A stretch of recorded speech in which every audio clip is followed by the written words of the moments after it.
Welcome to True Echo, where stories aren't just told, they're felt. What you're about to hear may sound like fiction, but for someone out there, it's the truth they never got to tell. Rachel Monroe wasn't the type of person people noticed in a crowd. She liked it that way. On that crisp autumn morning at Seattle-Tacoma International Airport, she blended into the steady stream of travelers, her worn gray hoodie zipped halfway, her frayed jeans skimming over sneakers that had seen better days. To most, she could have been a college student on a budget, or a single mom just trying to make her flight. She carried no flashy luggage, only an old army green backpack with a faded eagle patch stitched onto the side. The truth of who she was, and what she'd done, was buried deep under classified files, sealed reports, and memories she had long ago sworn to leave behind. But fate has a way of unearthing the past when you least expect it. When she boarded Flight 227 to Washington, D.C., she thought it would be just another trip. Another chance to keep her head down. Another opportunity to blend into the background. But the flight manifest that day carried more than passengers, it carried judgment, arrogance, and whispers of who belonged and who didn't. The aisle was narrow, and Rachel felt every set of eyes on her as she moved toward 12F. A woman in a sharp navy blazer, tapping away on her phone, looked up just long enough to smirk dismissively. A man in a tailored suit muttered something under his breath about cheap tickets, just loud enough for others to hear. Their laughter was sharp, rehearsed, the kind of sound people used when they wanted to wound without ever lifting a finger. Rachel said nothing. She had faced worse, far worse, than the sneers of strangers who thought they knew her worth based on a hoodie and scuffed shoes. She slid into her seat by the window, tucked her backpack carefully under the seat in front of her, and fixed her gaze on the runway outside. The man beside her, Richard Hale, mid-40s and smelling of expensive cologne, gave her a glance of quick dismissal before returning to his tablet. His Rolex gleamed under the cabin lights as if announcing his success to anyone who cared to notice. He didn't look at her again, not really. To him, she was invisible, and yet somehow beneath him all at once. Rachel had learned long ago how to survive such moments. Silence. Control. The steady breathing of someone who knows storms pass if you let them. But she also knew the world had sharp teeth, and sometimes silence wasn't enough. When Olivia Hart, the head flight attendant, walked down the aisle, her eyes found Rachel like a hawk spotting weakness. Olivia's uniform was crisp, her posture perfect, her smile polished to corporate perfection. But her eyes, sharp and assessing, betrayed something else. She looked at Rachel's boarding pass, then back at her hoodie, and said with just enough disdain to sting, "Economy class in the back, but today the plane's full. You'll just have to sit here." The chuckle of a businessman behind them carried like a whip crack. Another muttered something about bus station passengers. The laughter that followed was quiet but poisonous. Rachel kept her head turned, staring at the clouds outside the window. Her fingers brushed the edge of her seatbelt, grounding herself. She could have spoken. Could have let words cut sharper than their mockery. But instead, she remained silent, the calm in the storm they didn't realize they'd walked into. Jessica Lang, the young woman in the row behind, leaned forward with a sweet smile that didn't reach her eyes.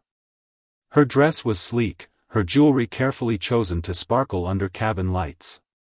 "You must be so excited to be on a plane like this," she said, her tone dripping pity, as if Rachel had never flown before, as if this was some charity ride for the poor. A ripple of laughter followed. Rachel turned just enough for their eyes to meet. Her voice, when it came, was steady, controlled, like a stone dropping into water. "It's just a flight." Jessica's smile faltered. She sat back quickly, flipping her hair like she hadn't just been dismissed by someone she thought beneath her. The air thickened with unspoken judgment, but Rachel didn't flinch. She tucked the moment away like she had tucked away so many others. The plane lifted into the sky, engines humming, the world shrinking beneath the wings. For Rachel, it was familiar, the sky, the endless horizon, the steady hum of power beneath her seat. But the others couldn't know what it meant for her, what those clouds brought back. Nights lit by tracer fire, radios crackling with desperate voices, her own hands steady on controls that carried lives in the balance. Her call sign had been Midnight Viper. A name spoken in secret, written in files stamped top secret, carried in the memories of men who had flown beside her and lived because of her choices. But here, on Flight 227, she was just a woman in a hoodie in Seat 12F. Hours stretched. Judgments continued in small doses, an unkind smirk, a laugh at her expense, a mocking glance from a glossy-nailed influencer named Tara Wells. Each jab was designed to remind her she didn't belong. But Rachel endured, sipping her water, keeping her movements precise and calm, as if even here she was still flying a mission that required absolute control. When the captain's voice crackled over the intercom, announcing a brief stop at Andrews Air Force Base for refueling, Rachel's head lifted slightly. Her eyes sharpened, her hand tightened on her water bottle for a second before she set it down again. Andrews wasn't just another runway. It was a place where ghosts of her past lingered. Olivia noticed the shift in her posture. "Something catch your eye?" she asked, her tone suspicious, almost mocking. Rachel said nothing. Her gaze stayed fixed on the window, on the sleek shapes of jets glinting in the sunlight below. She didn't need to answer. The past was calling her, louder than Olivia's voice ever could. The plane touched down. Business class passengers straightened their jackets, ready for whatever privileged access awaited them. Olivia's voice came over the intercom again, crisp and professional, announcing that select passengers had been invited to meet the F-22 pilots on the tarmac. She didn't need to say Rachel wasn't on the list. Everyone already knew. But fate doesn't ask permission. It doesn't wait for a list. Major Kyle Bennett, commander of the F-22 squadron, entered the cabin with the storm-like presence of a man who had seen combat and carried its weight. He shook hands with executives and influencers, his voice polite but distant. And then his eyes fell on Rachel. He froze. The room didn't notice at first, but Rachel did. She lifted her head, her expression steady, her dark eyes locked on his. For a moment, silence stretched between them, a silence filled with recognition, respect, and the weight of 100 missions. Then Bennett broke it. He walked straight to 12F, his boots heavy on the floor. His voice was low, almost reverent. "Are you Midnight Viper?" The cabin stilled. Richard Hale scoffed, assuming it was some kind of joke. Tara Wells whispered to her friend, smirking. But Bennett didn't flinch. He spoke louder, his words cutting through every laugh, every whisper. "My apologies for having you sit here. You're invited to the tarmac immediately." Rachel stood, her movements smooth, precise, carrying the unspoken authority of someone who had lived life at 40,000 feet under fire. She slung her backpack over one shoulder. The cabin erupted in whispers, but she didn't look back. Outside, the F-22 pilots snapped to attention as Bennett's voice rang out, "Attention. This is Midnight Viper, the one who once led 3 squadrons through enemy skies." The salute that followed was crisp, powerful, and unified. Rachel returned it, her hand steady, her expression calm but softened by the faintest smile. For the first time in years, she felt like she was home. Back in the cabin, passengers pressed against the windows, their faces pale, their smirks erased. The judgments, the dismissals, the laughter, all of it turned to stunned silence. Rachel Monroe, the woman they thought was nobody, was everything they couldn't imagine. And this flight, their flight, would never be the same. The silence on the tarmac was sharp, broken only by the distant hum of engines and the steady flapping of Rachel's hoodie in the wind. Every pilot in the F-22 squadron stood at rigid attention, their salutes raised with military precision.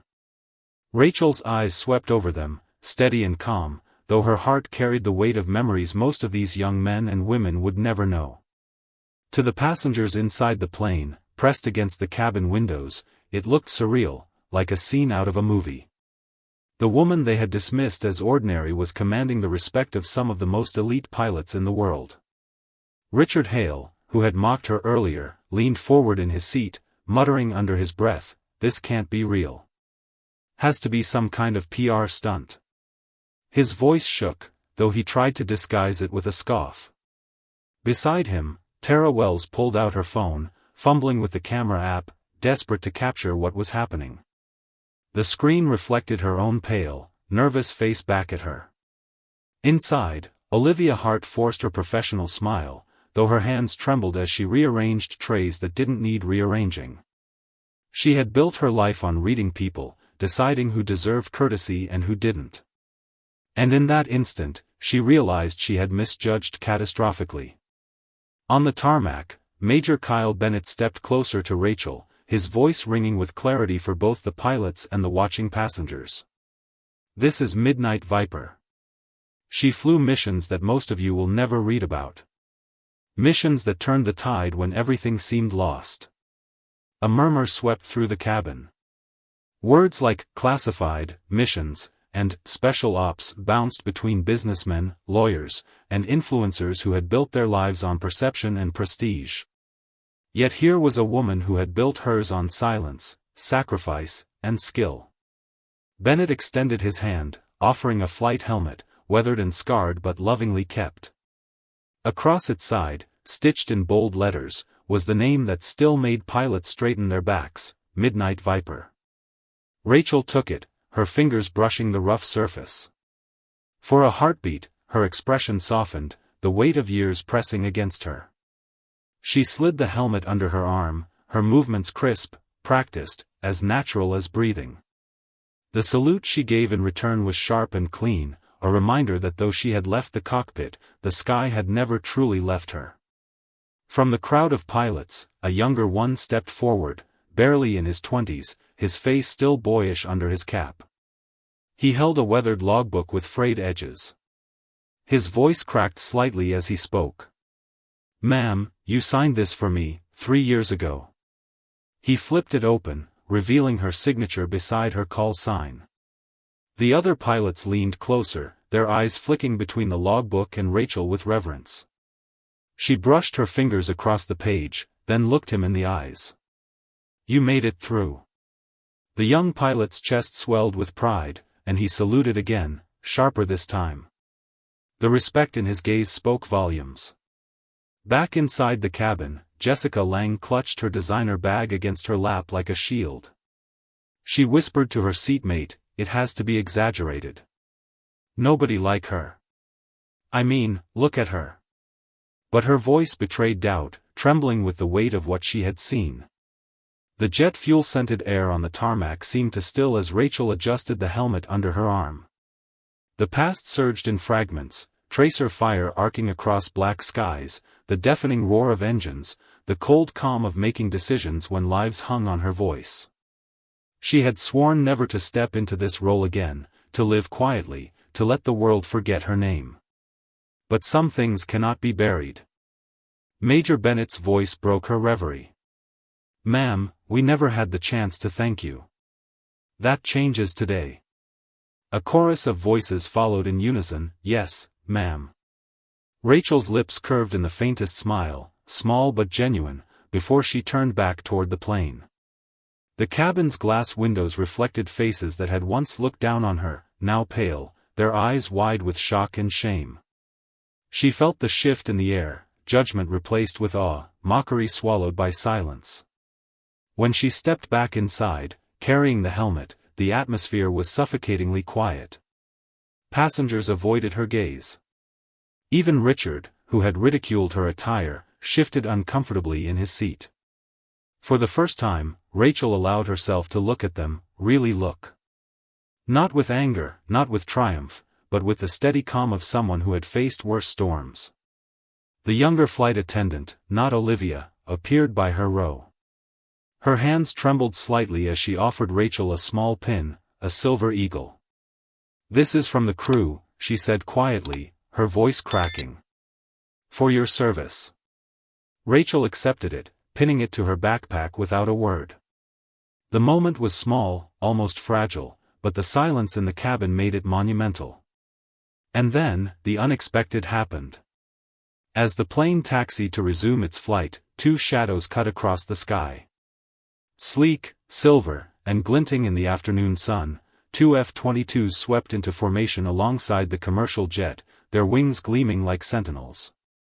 The cabin gasped as one. Olivia's forced smile vanished. Tara's phone shook in her hands. Richard's drink froze halfway to his lips. Bennett's voice crackled through the radio, patched into the cabin speakers. "Midnight Viper, we never got to thank you for last time. Permission to escort." Rachel leaned toward the window, her lips curving faintly as she slipped the headset over her ears. Her voice, calm and steady as ever, carried through the speakers, "Hold formation, Eagle 1. The response came instantly, firm and unified, "Yes, ma'am." Every passenger sat in stunned silence as the F-22s held formation, their presence both protective and reverent.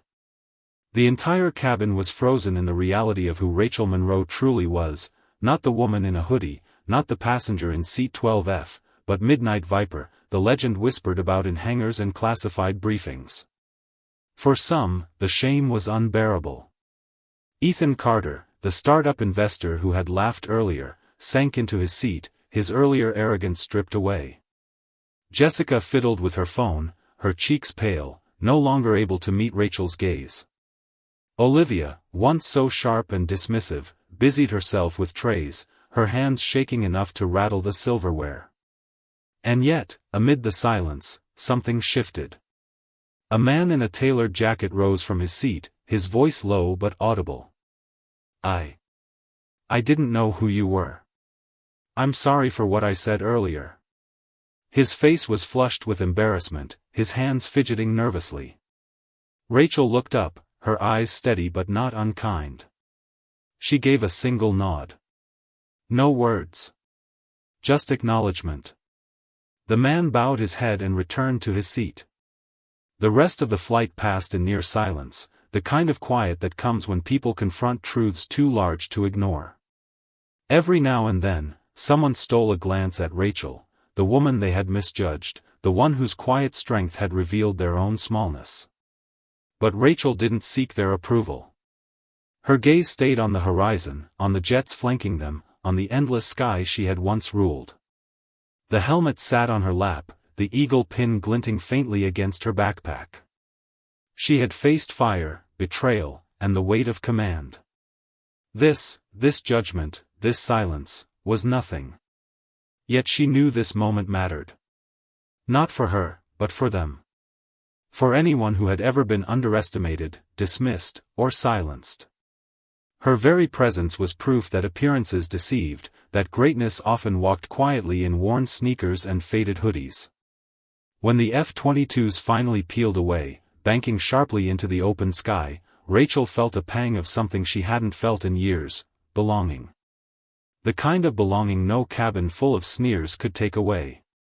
The descent into Washington, D.C. came swiftly after that. Passengers disembarked slower than usual, their eyes following Rachel as she rose with unhurried grace, her helmet under one arm, her backpack slung over her shoulder. She didn't rush. Didn't linger. She simply walked, her step steady, her head high.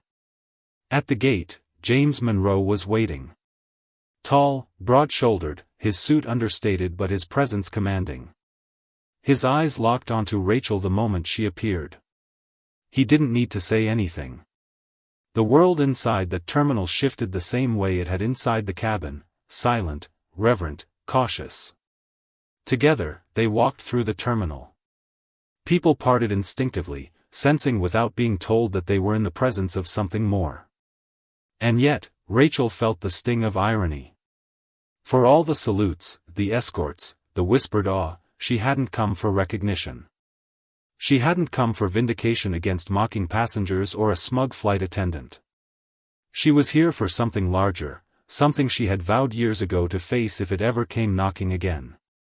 But she knew one truth, the events on Flight 227 were only the beginning. Rachel walked beside James through the terminal, her hoodie hanging loose, the helmet tucked firmly under her arm. Around them, the tide of travelers ebbed and flowed, but no one dared brush too close.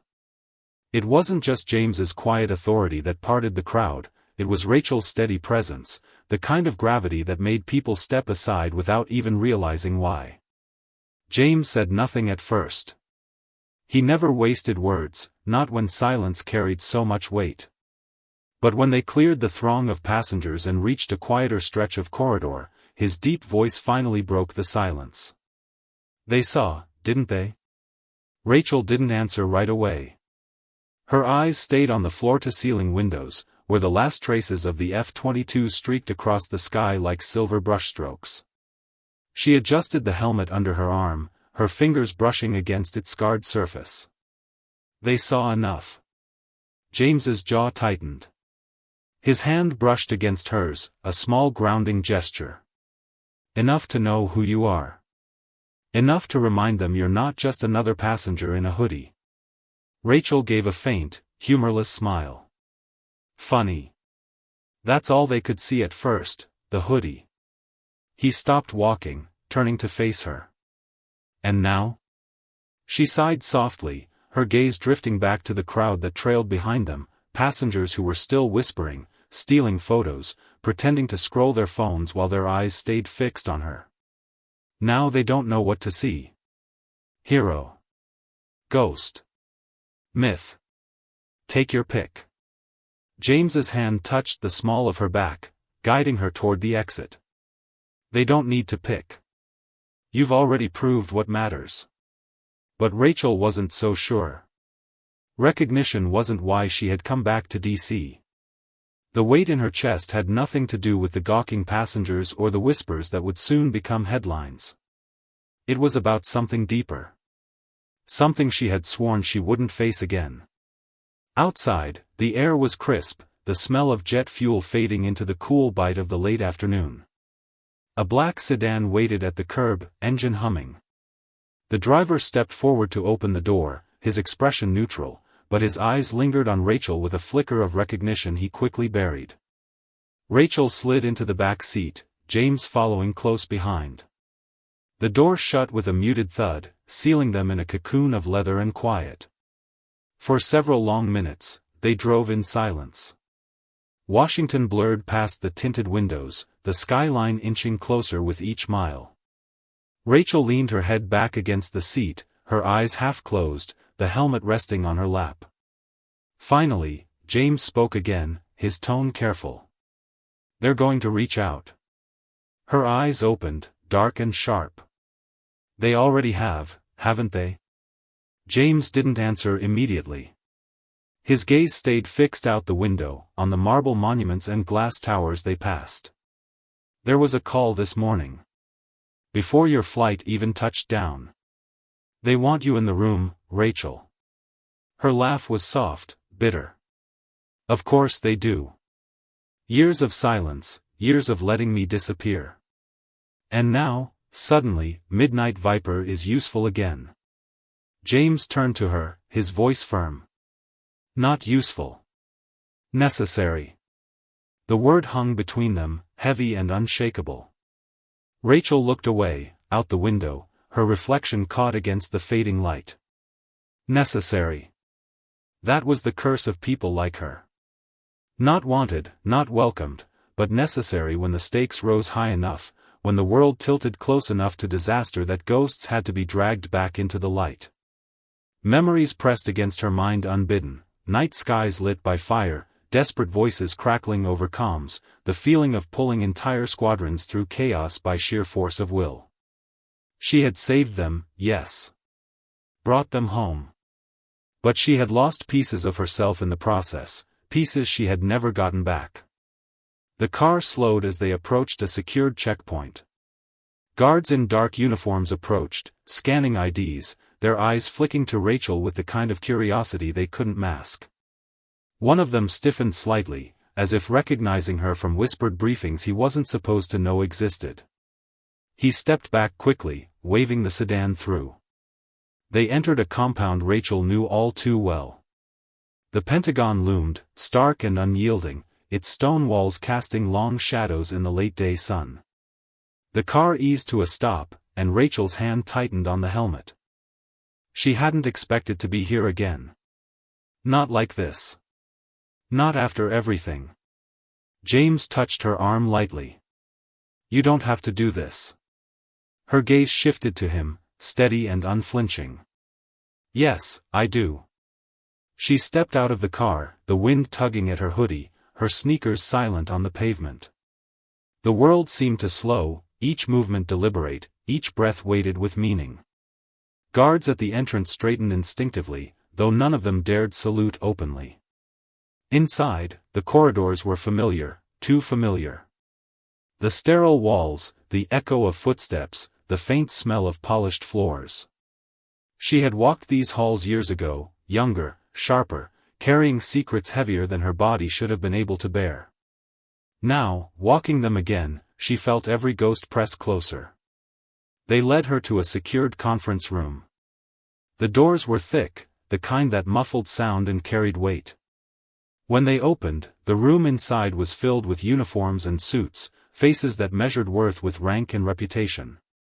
Rachel stepped in, the faded hoodie and scuffed sneakers drawing eyes immediately. She could feel the unspoken questions swirling. This is her? This is Midnight Viper? But when she placed the helmet on the table, scarred and unmistakable, the room stilled. General Marcus Lane, grizzled and sharp-eyed, leaned forward in his chair.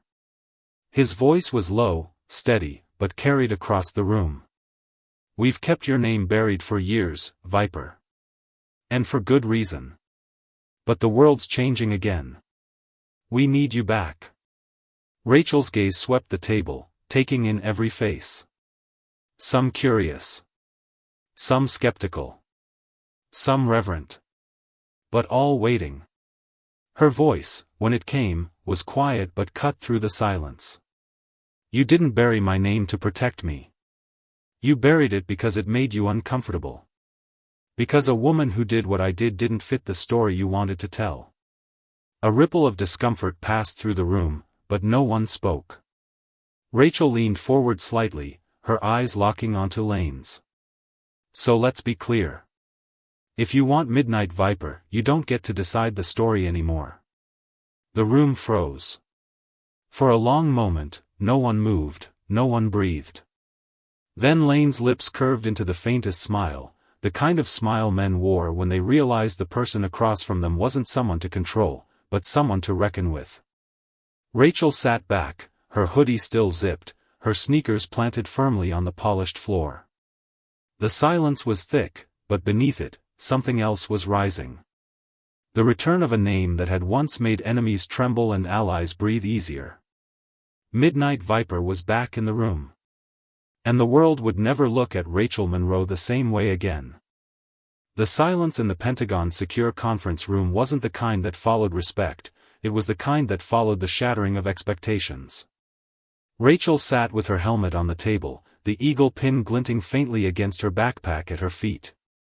Her hoodie sleeves were tugged down over her hands, but nothing could hide the quiet authority in her posture, the way her eyes seemed to strip away facades and go straight to the marrow of a person. General Marcus Lane cleared his throat, his hands folded deliberately in front of him.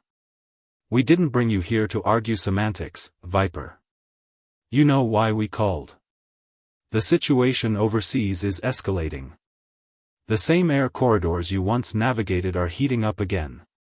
We're staring at possible conflict, and our pilots, he hesitated, his jaw tightening. Our pilots don't have anyone like you. Rachel tilted her head slightly, her dark eyes narrowing just enough to unsettle. That's because you made sure of it. You trained them to follow procedures, to trust systems, to never question the chain of command. I trained myself to survive. And survival doesn't always fit in your manuals. A younger officer across the table, Colonel Briggs, his nameplate red, shifted uncomfortably. He was all crisp lines and regulation-perfect posture, the kind of man who trusted rulebooks more than instincts. With all due respect, ma'am, times have changed. We don't fly the way you did anymore. What you did back then, it's not replicable.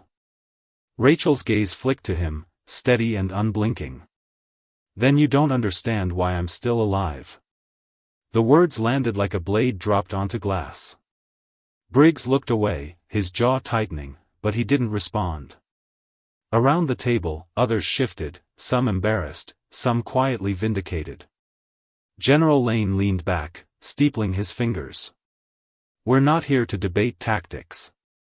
We're here because intelligence suggests a new adversary is rising. One we haven't faced before. Rachel arched a brow. And what exactly makes them different? Everyone thinks their enemy is new until they realize it's just the same playbook with a different flag. Lane's gaze hardened. This isn't the same. These aren't conventional pilots. They're mercenaries, trained by defectors, equipped with technology we didn't think had left the labs. We've already lost 2 squadrons trying to intercept them. The room shifted uneasily. Rachel's fingers brushed the rim of her helmet, her thumb tracing the scarred paint. And now you want Midnight Viper to step in and clean up your mess. James, who had remained silent by the wall, finally spoke. His voice was calm, deep, the kind that carried weight without needing to rise. They don't just want her. They need her. And they know it. The air in the room grew heavier. Lane didn't deny it. He simply nodded once, acknowledging the truth James had spoken aloud. Rachel leaned back in her chair, her posture deceptively casual. You buried my name, buried my record, and now you expect me to walk back in like nothing happened. Why should I? Lane hesitated, and for the first time, the mask of the unshakable general slipped just slightly. Because you're the only one who's beaten them before.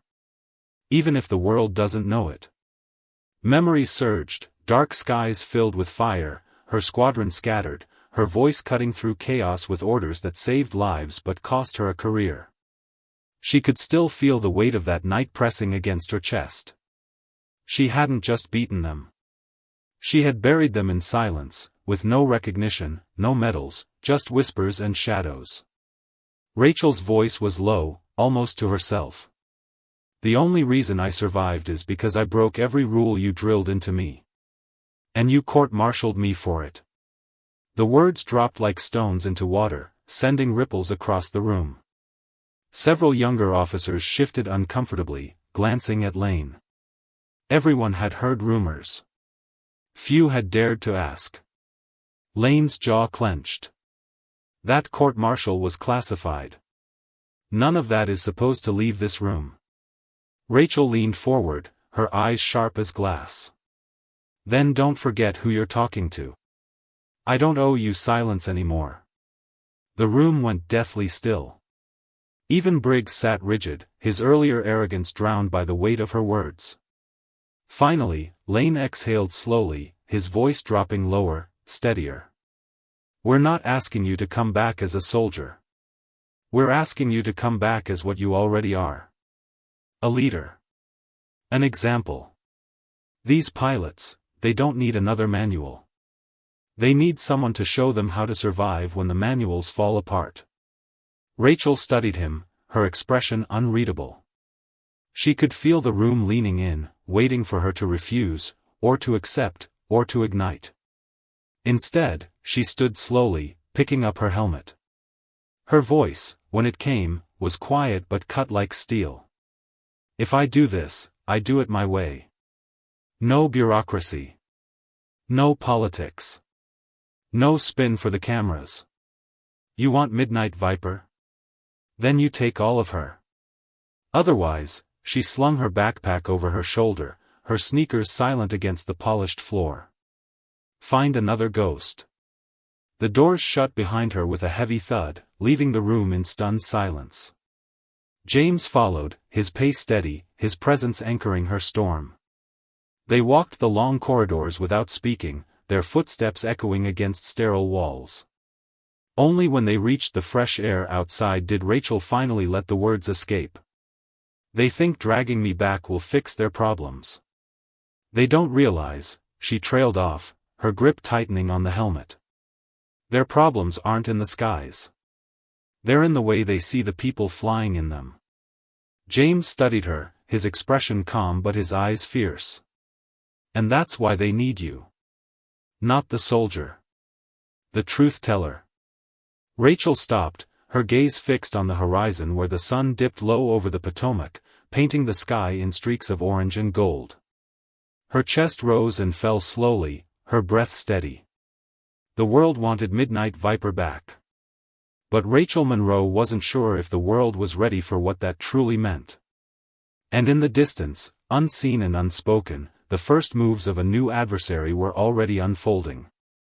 The sun had dipped lower over Washington, D.C., painting the monuments in warm, fading light. Rachel and James walked along the quiet riverfront near the Pentagon, her helmet tucked firmly under her arm.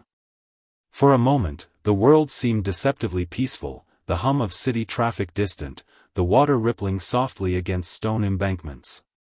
But Rachel's mind was far from calm. The meeting still lingered in her chest, the weight of eyes that measured her not as a person but as a weapon. She had thought she left that world behind. And yet, here she was again, dragged back into the shadows she'd tried to escape. James finally broke the silence. "They'll call you again. Probably tonight." Rachel's lips curved into a faint, humorless smile. "They won't wait that long." And she was right. Her phone buzzed before the words had even faded. Unknown number. No name. Just a simple text, "Watch the news." Rachel frowned, unlocking the screen.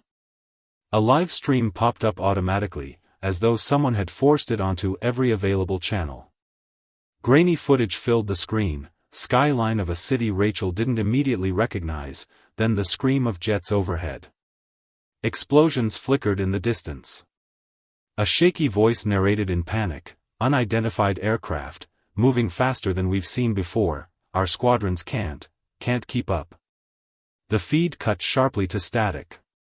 Then, in its place, a symbol, a black serpent coiled around an eagle, its fangs bared, its eyes glowing crimson. The image pulsed on the screen like a heartbeat. Rachel's own heart slowed, her fingers tightening around the phone until her knuckles whitened. She knew that symbol. She hadn't seen it in years, but it haunted her nightmares still. James's eyes narrowed as he leaned over her shoulder. "Is that?" Rachel nodded once, her voice low, steady, but carrying an edge sharp enough to cut steel. "The black serpents." James's face hardened. "I thought they were gone." Rachel exhaled slowly, her breath shaky despite her composure. "So did I. I buried them. Or at least, I thought I did." The black serpents weren't just mercenaries. They weren't just defectors. They were ghosts of a darker war, a rogue unit that had been trained with stolen playbooks from America's own arsenal. They had been her enemy on the night that defined her call sign, the night she had led 3 squadrons through chaos. The serpents had been faster, more ruthless, their tactics designed to break morale before bullets even flew.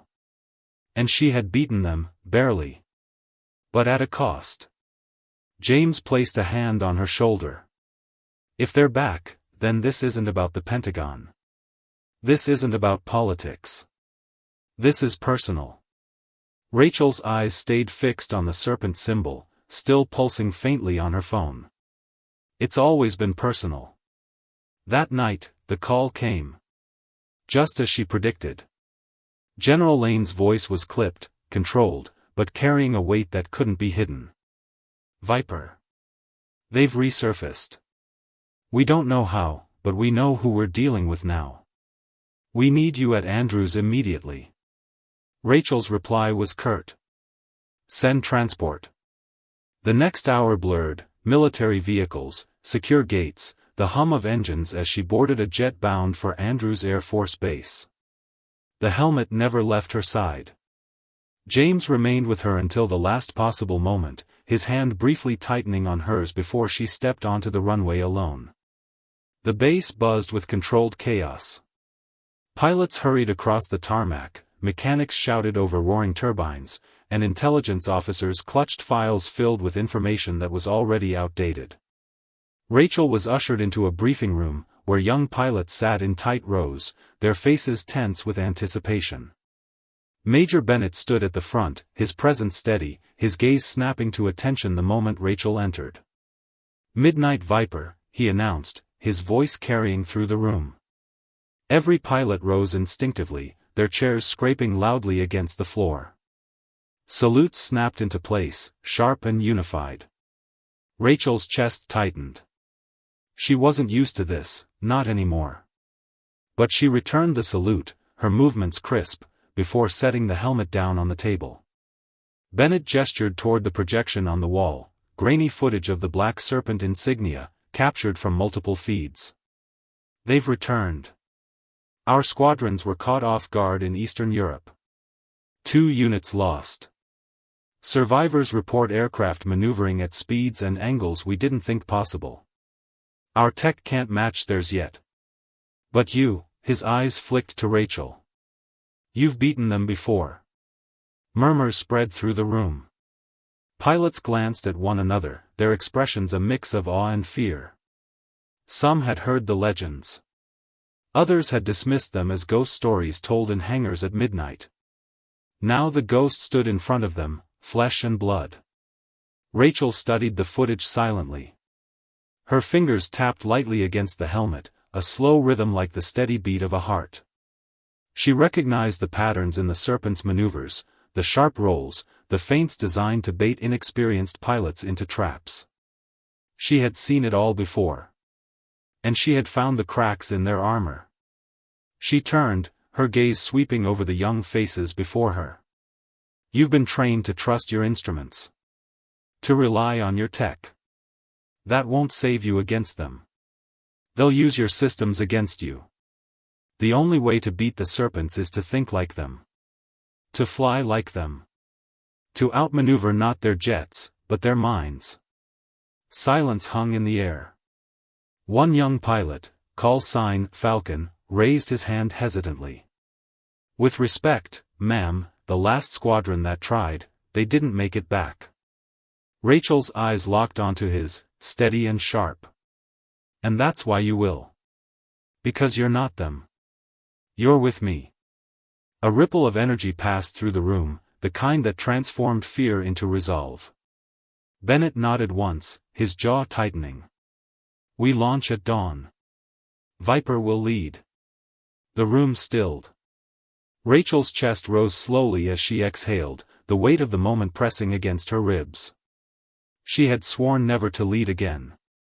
She had sworn never to step into the cockpit, never to relive the night that had broken her.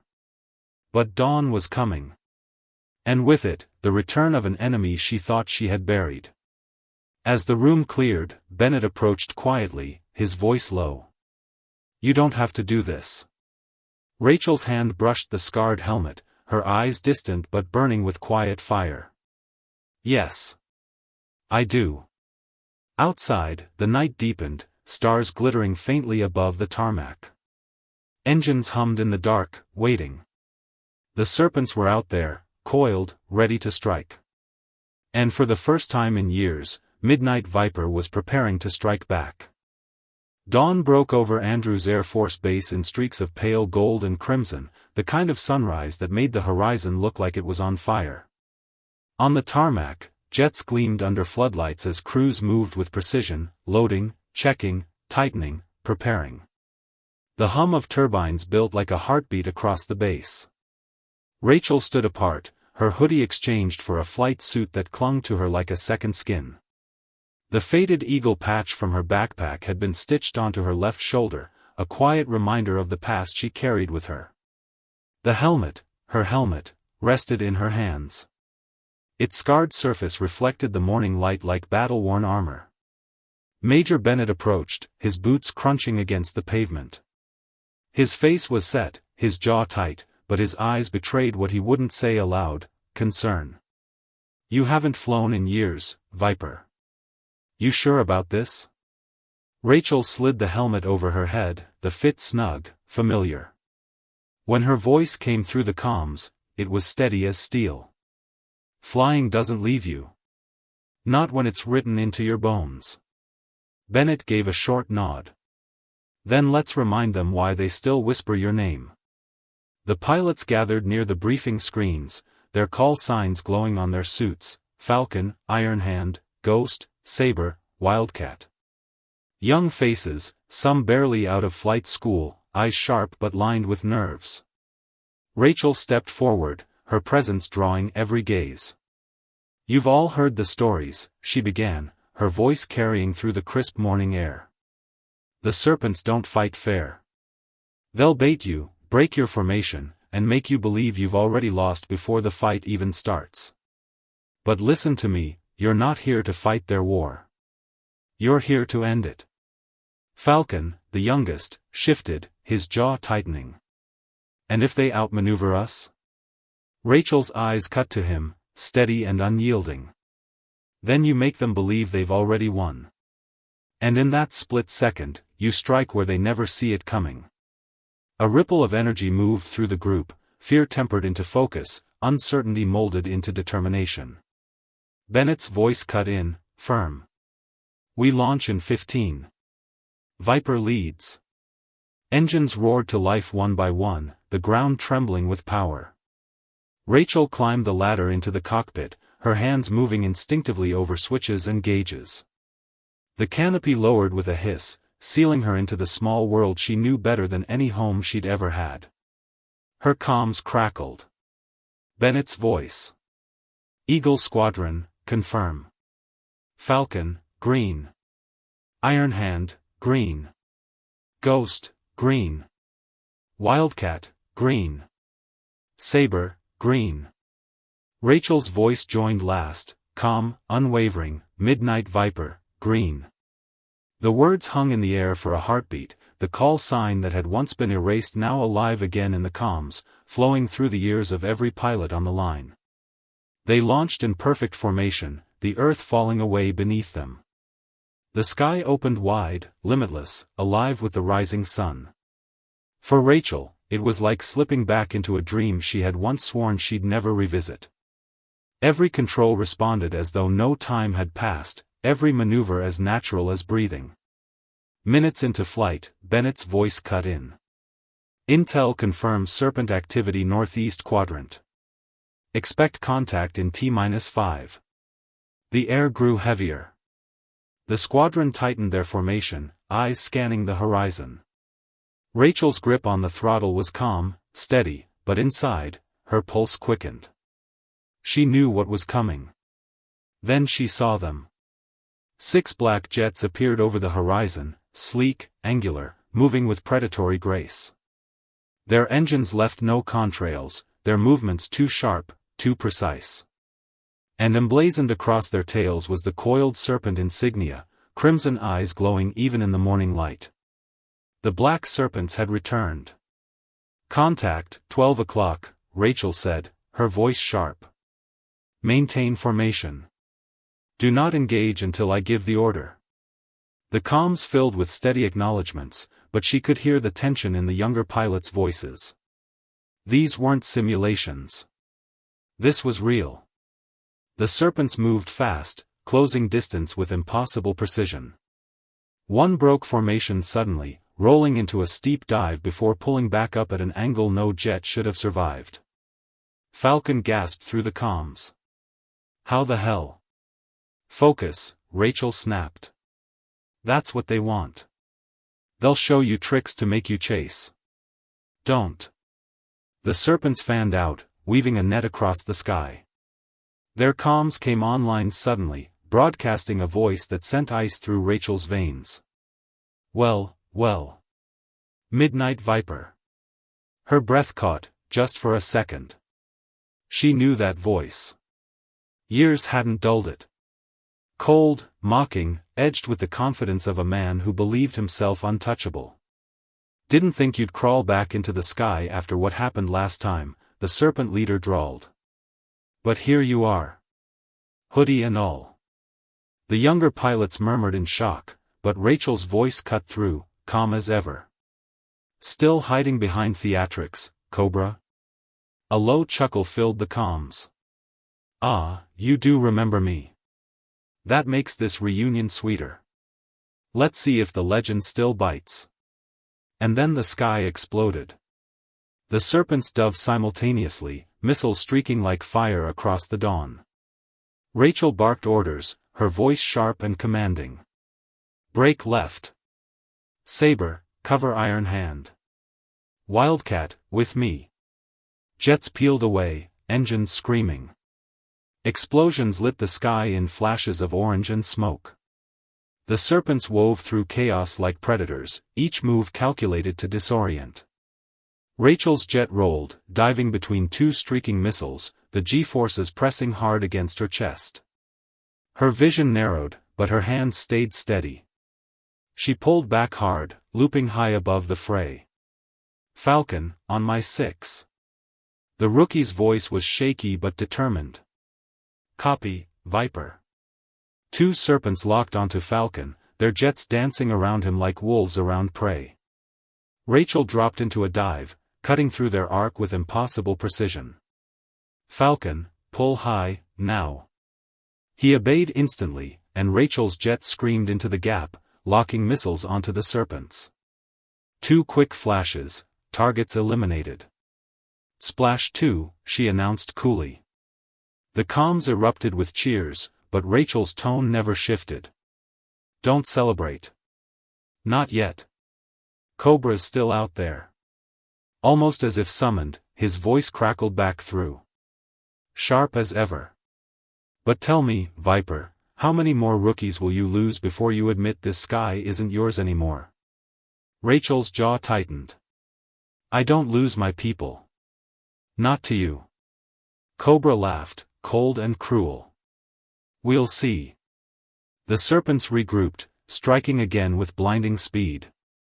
Iron Hand took a hit, alarms blaring through the comms. I'm smoking. I can't hold. Eject. Rachel ordered instantly. His voice strained. Negative, trying to stabilize. Now. The silence that followed was broken by the sharp tone of an ejection confirmation. His jet spiraled into flames, but the parachute bloomed wide against the sky. Relief washed through the squadron. Rachel's own chest eased slightly. One life saved. One pilot brought home. But Cobra wasn't finished. His jet streaked past Rachel's at impossible speed, locking onto Falcon. Rachel spun hard, every instinct firing. She cut across Cobra's arc, her jet howling under the strain. For a heartbeat, she had him in her sights. But he vanished. Her radar flickered. Ghost signals. False readings. He was jamming her systems, just like before. Rachel's grip tightened, her voice sharp through the comms. Stay tight. Trust your instincts, not your screens. He's here. I can feel him. And she could.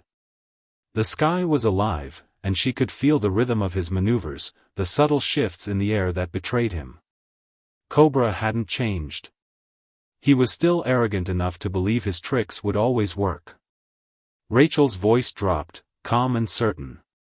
On my mark, break formation. The squadron tensed. Falcon whispered, Mark when? Rachel's lips curved faintly beneath her helmet. Now. The pilots scattered, and Cobra swooped into the gap, expecting prey. Instead, he found Rachel waiting, her jet sliding into perfect position behind him. Her targeting locked, alarms blared in Cobra's cockpit. Hello, old friend, she said coldly. Her missile streaked free, locking onto his tail. Cobra cursed sharply before diving into a roll. The explosion bloomed across the dawn, but Rachel's eyes narrowed. It wasn't enough.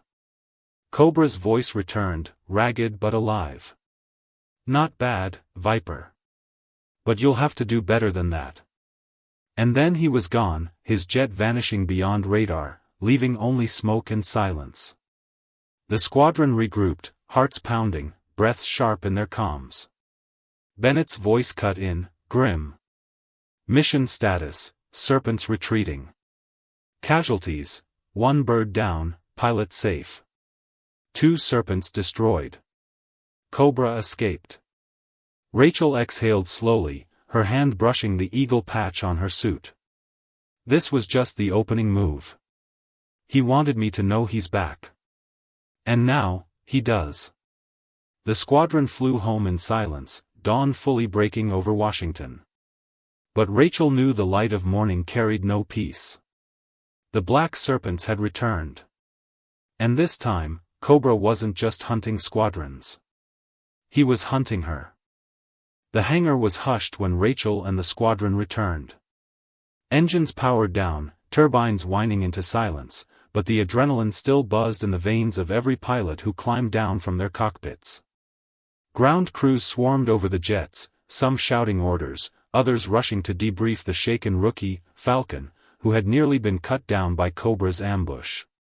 Rachel pulled off her helmet, her dark hair plastered damply to her forehead. She set the scarred shell down on the workbench with deliberate care, as though laying down an old weapon. Around her, the others stole glances, not just the reverent ones anymore, but something deeper. Fear. Admiration. Dependence. She had shown them what survival looked like. But she also knew the serpents weren't done. Cobra had made sure she knew that. Major Bennett approached, his expression grim. Intel confirms it. That wasn't a raid. That was a message. Rachel arched a brow, her voice flat. From him. Bennett nodded. From Cobra. He's been sighted twice before in the last year, always unconfirmed. This is the first time he's shown himself openly. And he did it with you in the sky. Rachel's fingers tapped against the edge of the helmet, a slow rhythm, measured and controlled. He wants me back in his crosshairs. Falcon's voice cut in, shaky but determined. Why? I mean, why you specifically? What makes Cobra so obsessed? The hangar grew quiet. Even the ground crews stilled, waiting. Rachel's eyes met Falcon's, steady and unflinching. Because I beat him once. And men like Cobra don't forgive humiliation. The memory was sharp, carved into her bones. A night years ago, skies lit with fire, her squadron outnumbered 3-1. Cobra had been leading then, weaving traps and slaughtering rookies who panicked. But Rachel hadn't panicked. She had outthought him, outflown him, and forced him into retreat with his tail burning. It had been her greatest victory, and the reason she had been court-martialed after. She had broken every rule in the book to save her people. And Cobra had sworn, over the comms before vanishing into the night, next time, Viper. I'll take more than your squadron. I'll take everything. Now, it seemed, next time had come. James arrived at the hangar shortly after, his presence drawing attention even in a room full of soldiers. His gaze found Rachel instantly, his eyes scanning her like a man reassuring himself she was really there. When she stepped toward him, he didn't speak, just pulled her into a brief, fierce embrace. But the moment was cut short. A siren wailed across the base. Pilots froze. Red lights flashed against the hangar walls. A voice crackled over the intercom. Alert! Unidentified aircraft breaching East Coast airspace. Coordinates: Washington, D.C. Rachel's blood ran cold. Bennett barked orders instantly. Scramble Squadron 2. Defensive formation now. But Rachel already knew. She didn't need radar or intel. She knew the rhythm of Cobra's moves like she knew her own heartbeat. He's here, she whispered. In the city. The squadron scrambled, jets roaring to life again, but the first reports came in too late. Cobra wasn't striking a base or a squadron this time. He was making it personal. Within minutes, news feeds exploded across every screen in the hangar. A live helicopter broadcast showed Cobra's jet cutting low across the DC skyline, weaving between glass towers, leaving sonic cracks in his wake. Civilians scattered below, cars swerving, chaos erupting in the streets. And then, as if to drive the knife deeper, Cobra's voice hijacked the airwaves. His words broadcast not just to pilots, but across televisions, radios, even phones. America's great midnight viper returned. And yet, where is she when her people burn? Come out, Rachel. Or I'll keep flying circles over your capital until every man, woman, and child knows you failed them. The hangar filled with stunned silence. Eyes turned to Rachel. Soldiers, pilots, crew, all waiting for her reaction. Her hands were steady as she reached for her helmet. Prep my jet. Bennett caught her arm. Viper, no. This is bait. He wants you to come alone. Rachel's gaze cut to him, sharp as glass. And if I don't, he'll take the city apart until I do. James's voice was low, tight with fury. Rachel, think. This isn't your fight alone anymore. Her eyes softened when they met his, but only for a moment. It was never anyone else's fight, James. Not when it comes to Cobra. She turned back to Bennett, sliding the helmet back over her head. Launch me. Minutes later, Rachel's jet screamed into the sky, engines roaring as she climbed into the dawn-streaked air over Washington. The city glittered below, alive with chaos and fear. Sirens wailed on the ground. Helicopters circled frantically. And there, slicing through the sky like a blade, was Cobra's jet. The serpent insignia gleamed crimson in the morning light. Rachel locked comms. Cobra. His laugh filled her ears instantly, mocking, familiar. There she is. Midnight Viper, back where she belongs. Tell me, how many lives will fall before you admit you can't win twice? Rachel's voice was calm, flat, carrying a steel edge. The only thing falling will be you. The two jets cut across the sky, engines howling, weaving between the monuments of the Capitol. The Washington Monument flashed by in a blur, the Lincoln Memorial glinting below. Civilians gasped, pointing skyward as the two legends clashed above their city. Cobra dove low, skimming rooftops, his jet weaving impossible angles. Rachel followed, her movements precise, controlled, her every maneuver a study in discipline. He was faster, yes, but reckless. Always reckless.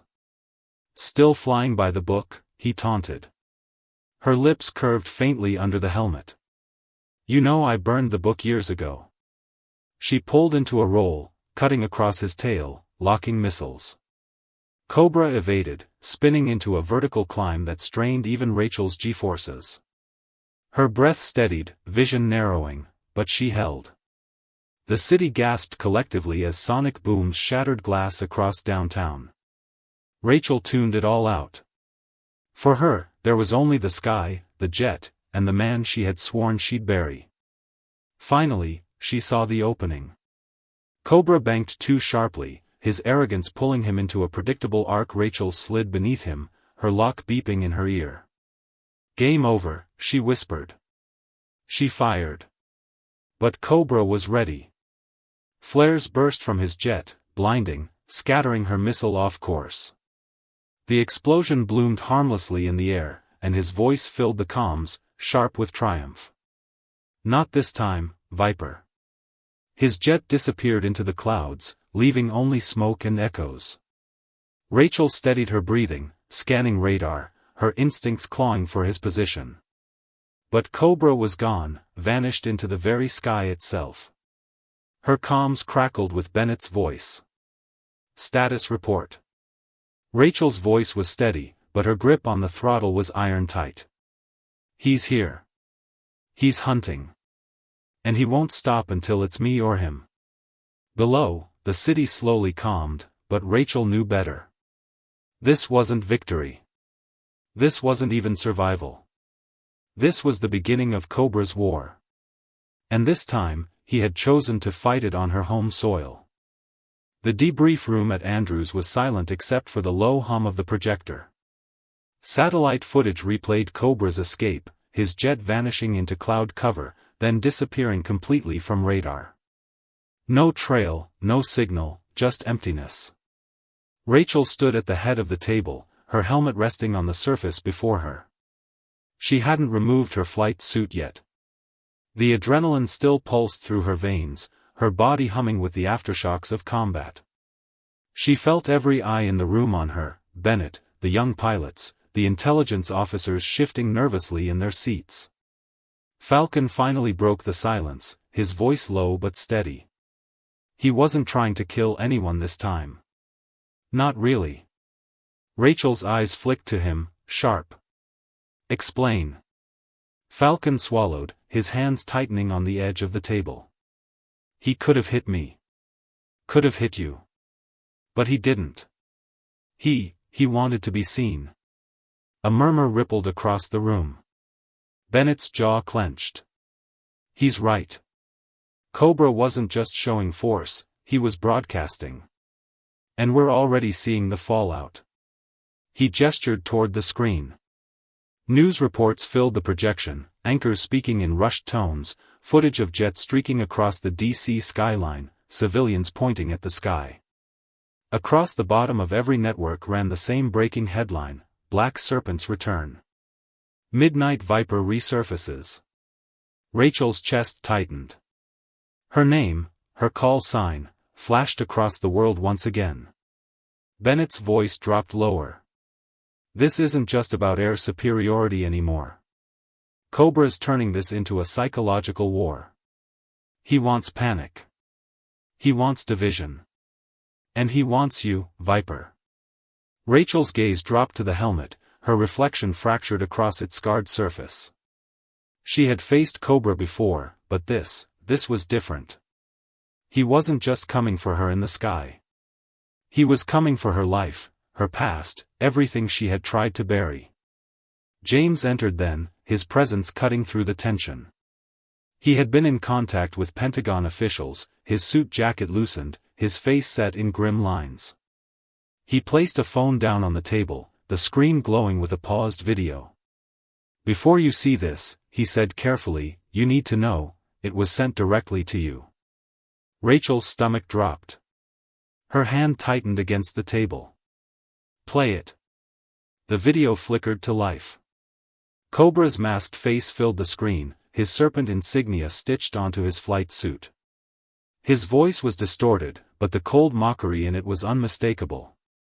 Midnight Viper, he began. The world finally remembers you. But do they know the truth of how you earned your name? The video cut sharply to grainy, declassified-looking footage. A night sky. Jets weaving through tracer fire. Explosions in the dark. Voices screaming over comms. Rachel's own younger voice barking orders, sharp, desperate, break left. Hold formation. Cover 2, pull out now. And then silence. One jet spiraled into flames. A name echoed through the static, Reaper down, Reaper down. Rachel's breath hitched. She remembered that night like a wound that had never healed. Reaper. Lieutenant Daniel Ross. Her wingman. Her friend. Gone in an instant because she had chosen to save the squadron instead of him. The video cut back to Cobra's masked face. His voice dripped poison. Tell them, Rachel. Tell them how you sacrificed your own to earn your glory. Tell them Midnight Viper isn't a hero, but a butcher. The screen went black. The room was silent, suffocating. Every pilot stared at Rachel, their eyes wide, searching. Falcon's lips parted, but no words came. Bennett's jaw was tight, his eyes unreadable. Rachel's hands curled into fists, her knuckles white. She forced herself to breathe, slow, steady, controlled. That footage was classified. No one outside the operation had access. Bennett's voice was low. Which means he has someone on the inside. A leak. James's hand touched Rachel's shoulder, grounding her. But his voice was hard. He's not just attacking you in the sky. He's attacking your name. Your legacy. Rachel finally lifted her head, her gaze sweeping across the young pilot staring at her with shock, doubt, fear. She didn't flinch. Everything he showed you is real, she said quietly, her voice steady. Reaper died that night. Because I ordered him to hold position so the rest could make it through. I chose 20 lives over one.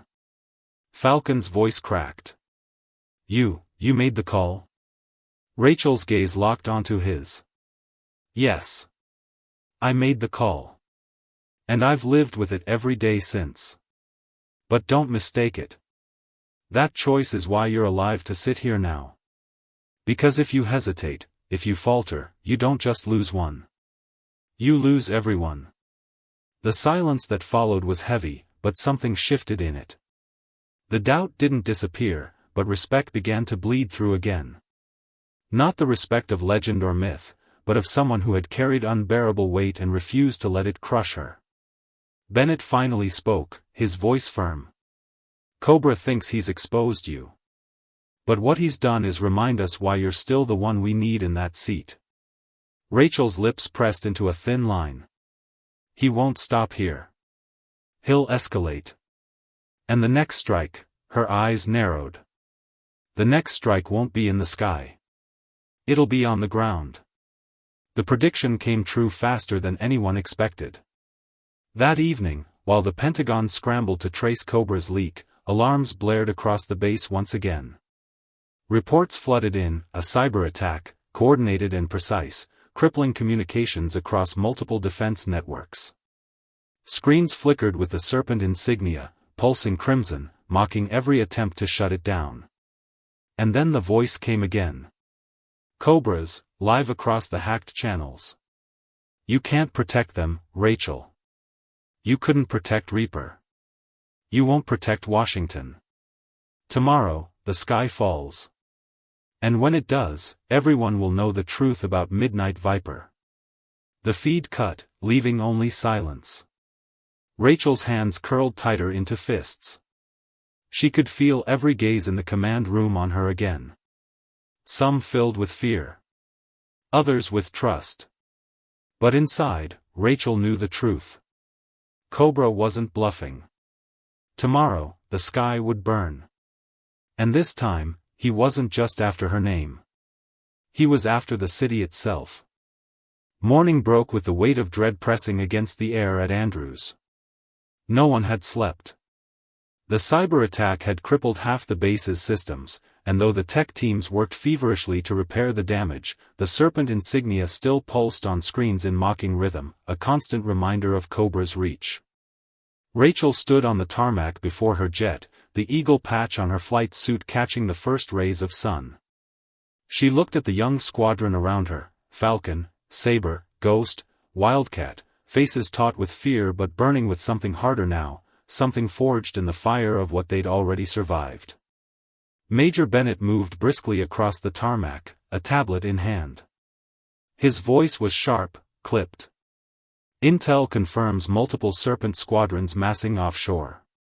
This isn't a raid. This is a strike. How many? Rachel asked. Bennett's jaw clenched. At least 12 confirmed aircraft. Possibly more. And Cobra's leading them.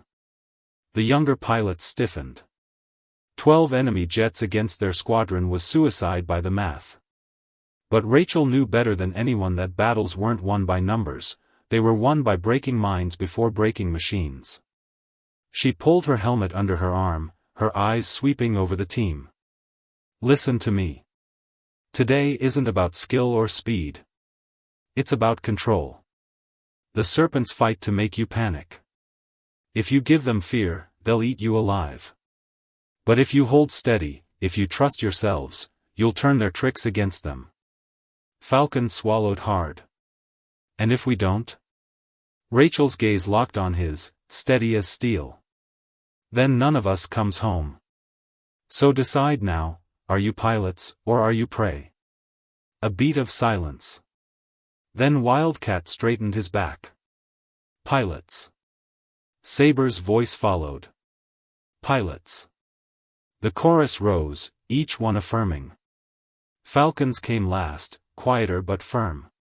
Pilots. Rachel nodded once. Then let's fly. The scramble sirens wailed. Engines roared.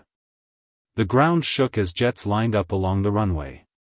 Rachel climbed into her cockpit, her hands moving with instinct, flipping switches, locking straps, her body remembering what her mind had sworn never to repeat. The canopy sealed with a hiss. Eagle Squadron, Bennett's voice crackled through the comms, you are green to launch. One by one, jets thundered down the runway, lifting into the morning sky.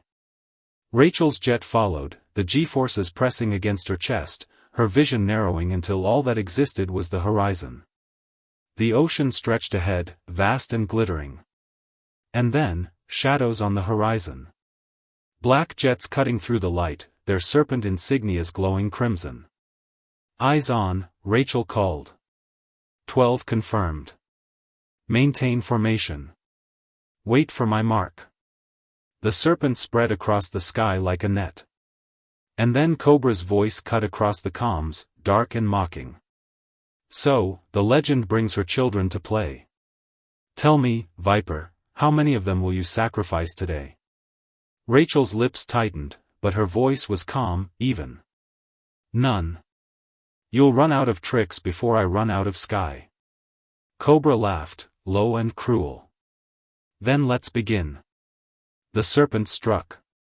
Missiles screamed across the sky, the first wave designed not to kill but to scatter. Falcon gasped as his radar filled with red. They've locked all of us. Hold formation. Rachel snapped. Decoys. Don't give them what they want. The squadron held tight, even as the serpents dove and rolled, their maneuvers sharper than physics should have allowed. 2 jets broke low, baiting Wildcat. He flinched, his jet twitching toward the chase. Wildcat. Rachel barked.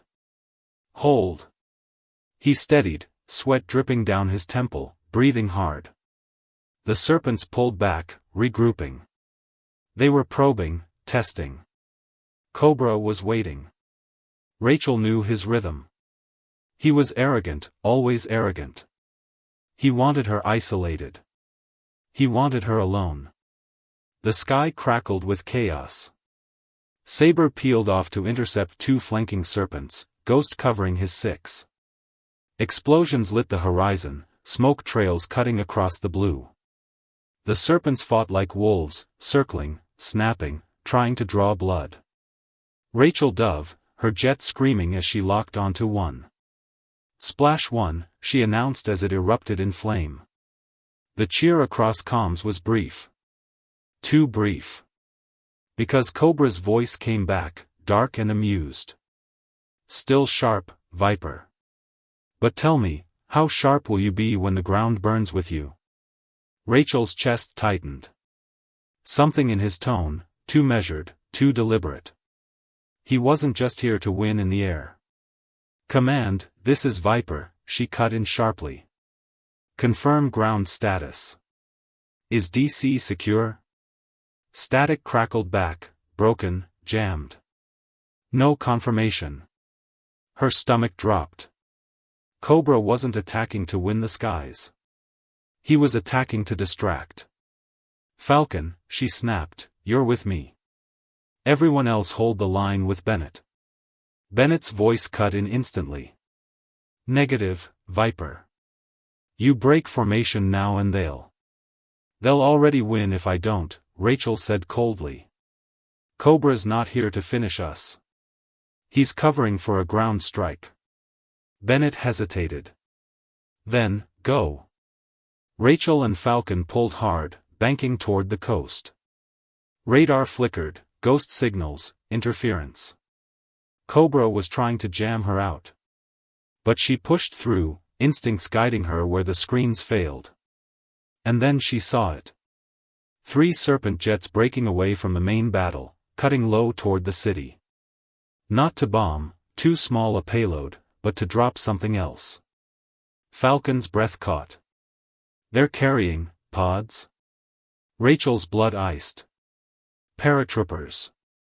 Cobra was deploying ground units straight into the capital. Not today, she growled. She dove, missiles locked. 2 pods exploded mid-air, debris raining harmlessly into the ocean.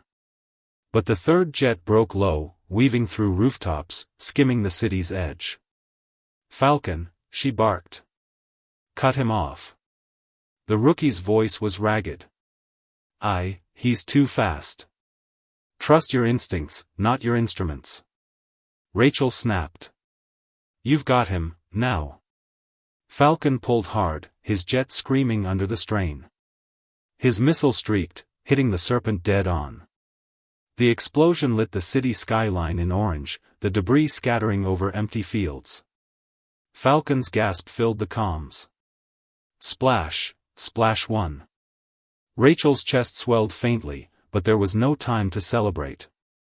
Cobra's voice cut in again, mocking, dark. Not bad for a rookie. But you can't save them all, Viper.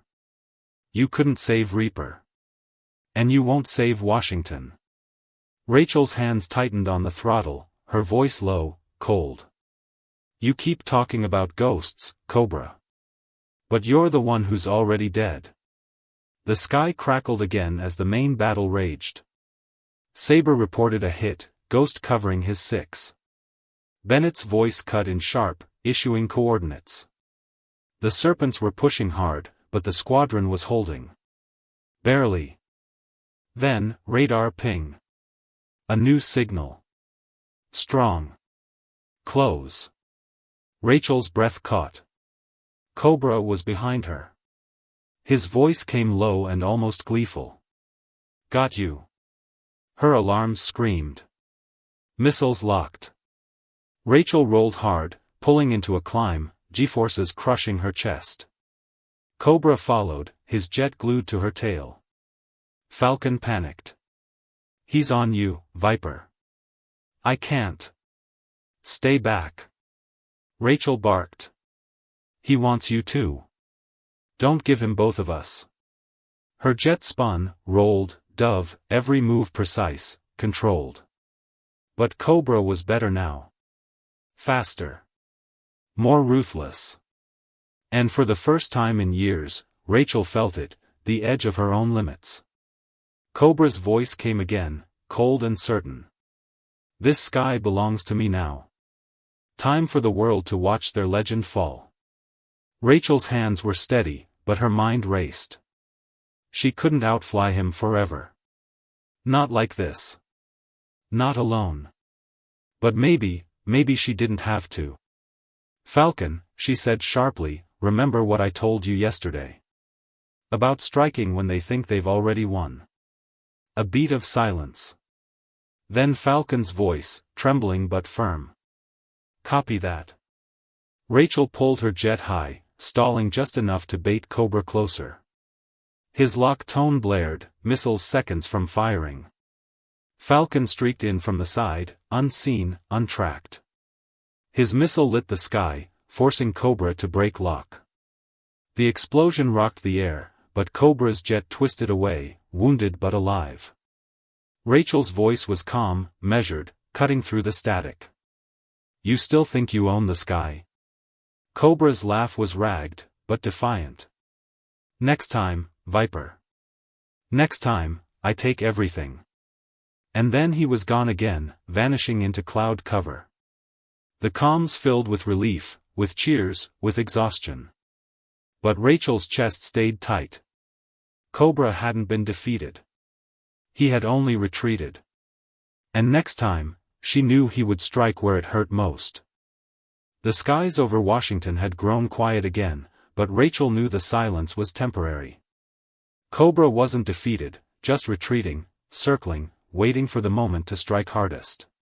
The kind of predator who would bleed you until you made one mistake. That night, she couldn't sleep. She sat alone in the hangar, the scarred helmet resting on the bench beside her. The lights buzzed softly overhead, casting long shadows across the floor. She kept hearing his voice in her head, the cold taunt, next time, I take everything. James found her there, hours later. He didn't speak at first. He simply sat beside her, his hand covering hers. For a while, they listened to the silence together. Finally, he asked quietly, "What does he mean by everything?" Rachel's jaw tightened. "Not just the city. Not just my name. He wants to strip me of what makes me who I am. He wants the world to see me as a failure." James's voice was low, but firm. "Then prove him wrong." Before she could answer, Bennett burst through the hangar doors, his face grim. "We've got movement." Rachel stood instantly, her hand tightening around the helmet. "Where?" Bennett's jaw clenched. "Here. They're coming for Andrews." The alarms wailed before he even finished speaking. Red lights bathed the hangar in urgent glow. Ground crews scrambled, pilots sprinted for their jets. Outside, the distant thunder of engines grew louder, closer, shaking the ground.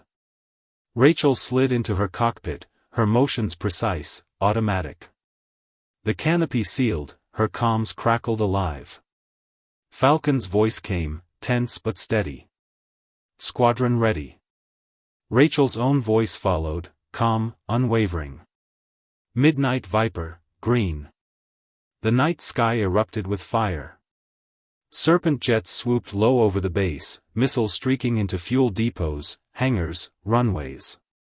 Explosions lit the darkness, heat waves rolling across the ground. Rachel's jet screamed into the air, engines roaring, her squadron following tight behind. Above the base, Cobra's jet hovered like a shadow. His voice filled the comms, mocking, merciless.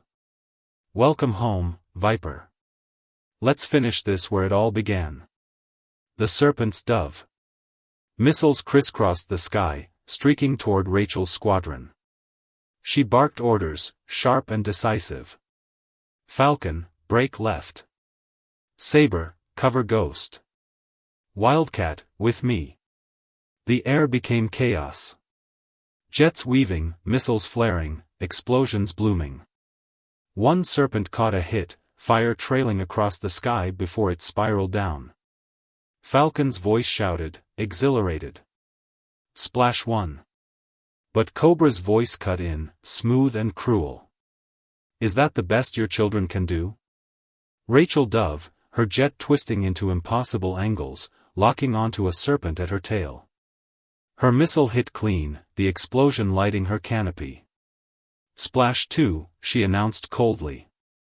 Yet even as the battle raged, she knew Cobra was holding back. Waiting. Testing her. And then she heard it, his voice, low and mocking, but aimed only at her. "Reaper sends his regards." Her blood ran cold. He was pulling her into the past again, into that night she had tried to bury. Her grip tightened on the controls, her breath steadying. "Not this time. Not again." "Falcon," she snapped, "maintain distance. He's coming for me alone." Falcon's voice was raw. "Then let me." "That's an order," she barked, sharper than she intended. Silence followed, but he obeyed. The sky cleared for a heartbeat, and there he was, Cobra, cutting across her vision, his jet sleek and gleaming under the moonlight. He locked onto her instantly, missiles screaming from his wings. Rachel rolled hard, flares bursting, explosions rattling her bones. She dove, twisted, climbed, every move matched by him. For minutes that felt like hours, the two danced through the night sky, predator against predator. No room for error. No room for hesitation. Finally, Cobra's voice came again, low and certain. "You can't outrun me forever, Viper. This sky is mine." Rachel's lips curved faintly beneath her helmet. "Funny. Last time I checked, you were the one running." She pulled into a vertical climb, engines straining, G-forces crushing her chest. Cobra followed, his jet glued to her tail. Alarms screamed in her cockpit, he had lock. "Goodbye, Rachel," he hissed. And then her voice, calm and cold, cut back, checkmate. She killed her engines. The maneuver was insane, suicidal, but perfectly timed. Her jet stalled, dropping like a stone. Cobra shot past her, his lock lost, his speed carrying him forward into the open. Rachel reignited, her jet screaming back to life. She rose behind him, her targeting lock screaming in her ears. "Falcon, now," she barked. From the flank, Falcon streaked in, his missile locking onto Cobra. The explosion lit the night sky, blinding, fiery, final. Cobra's jet tore apart mid-air, debris scattering like ash against the stars. Silence followed. Then cheers erupted across the comms, voices shouting relief, joy, disbelief. Splash Cobra! Splash Cobra! Rachel's chest heaved, her hands trembling against the controls. She forced her voice steady. "All units, confirm status." Reports rolled in, damage, exhaustion, but alive. They had won. She leaned back in her seat, eyes on the burning wreckage falling to the earth. Cobra was gone. Finally. Back at the base, as the squadron landed one by one, the survivors were greeted with thunderous applause from ground crews and command. Rachel climbed down from her cockpit slowly, her legs heavy, her body trembling with the aftershock of survival. Bennett was waiting. His salute was sharp, his voice steady. "Welcome home, Viper." Rachel returned the salute, but her eyes softened. "No. Welcome home, Falcon. You made the kill." The rookie froze, stunned, then saluted back, pride shining through exhaustion. Later, as the fires were put out and the wreckage cleared, Rachel stood alone on the runway. The helmet was tucked under her arm, the eagle patch glinting faintly on her shoulder.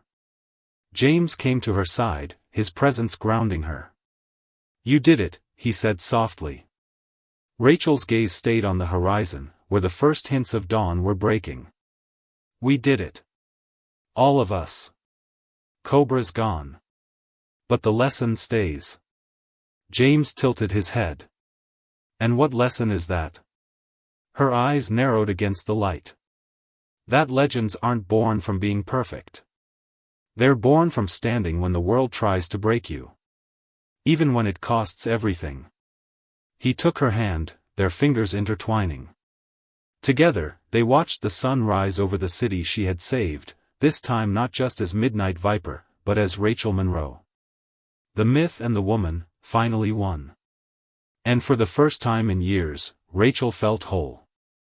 Rachel Monroe's story reminds us that strength isn't about appearances, it's about standing tall when the world tries to make you small. She was mocked, doubted, and underestimated, yet when the moment came, she proved that true legends are forged in silence, sacrifice, and resolve. As Rachel once said, legends aren't born from being perfect. They're born from standing when the world tries to break you, even when it costs everything. If this story moved you, don't forget to subscribe for more powerful True Echo moments, share this video with someone who needs to hear it, and leave a comment below with your thoughts.